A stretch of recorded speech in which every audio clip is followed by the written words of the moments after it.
I get a lot of questions about rental real estate. It can be a good strategy, but it's not the best option for a lot of families. And in this video, I'm talking about single-family homes. I won't be addressing commercial real estate or apartment buildings. So here are the top 5 reasons why rental real estate may not be best for you. Number 1, it's not at all passive when it comes to your time. You're responsible for maintenance 24/7, and you're responsible for finding new tenants if there's a vacancy. Yes, this can be outsourced, but it's typically expensive and this eats away at your income. So if you have young children, or if you're busy with your career, or even if you travel a lot, this is something to consider because it may not work well with your lifestyle. Number 2, most people underestimate the costs and vacancies. This is a common mental bias because you see the rent check coming in most months, but the expenses may be less frequent. Even though they may be large, it's difficult for our brains to net it out. The truth is that there are costs associated with real estate. There will be repairs.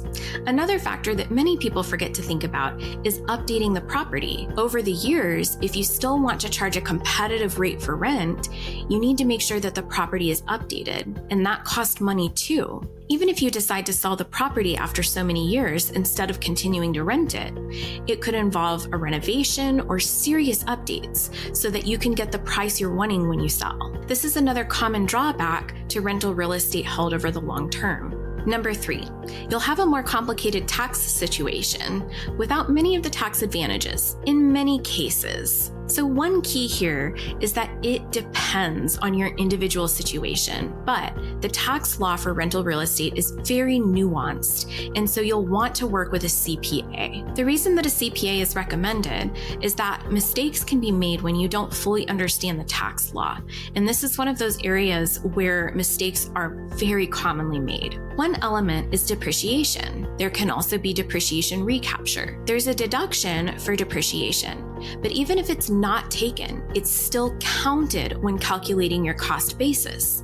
And this impacts the gain that you may realize when you sell the property. All of this leads to possibly more taxes that would be owed. Again, it depends on the situation. So I'm not going to go into all of the details, but this is why I say it's important to work with a CPA. Another thing is that in a lot of cases, if there's a loss in income from year to year, you may not be able to deduct that against regular income. It depends on your situation. See, there's a pattern. Number 4, bad tenants. Oh, the horror stories I have heard. And I will tell you, it's not a matter of if, but a matter of when, because eventually this is just part of owning rental real estate. Another part of this is not fully understanding the tenant-landlord laws in your state. In some states, the tenant may be heavily favored over the landlord, and so that's important to know. It could be very costly or time-consuming to evict a tenant that isn't paying rent. You may be thinking, oh, well, if there are damages, I can just sue the tenant. And that's true, but you still may not get your money back. Number 5, this is an inefficient strategy for investment returns when investing in a low-cost, diversified stock and bond portfolio held over the long term. Now, of course, this depends on many factors, like your asset allocation, or even the region where the rental real estate would be located. This is why it's so important to work with a financial planner who can help you understand how all the factors work together and what may be best for your situation. More often than not, you won't come out ahead with rental real estate when you look at the returns in both situations.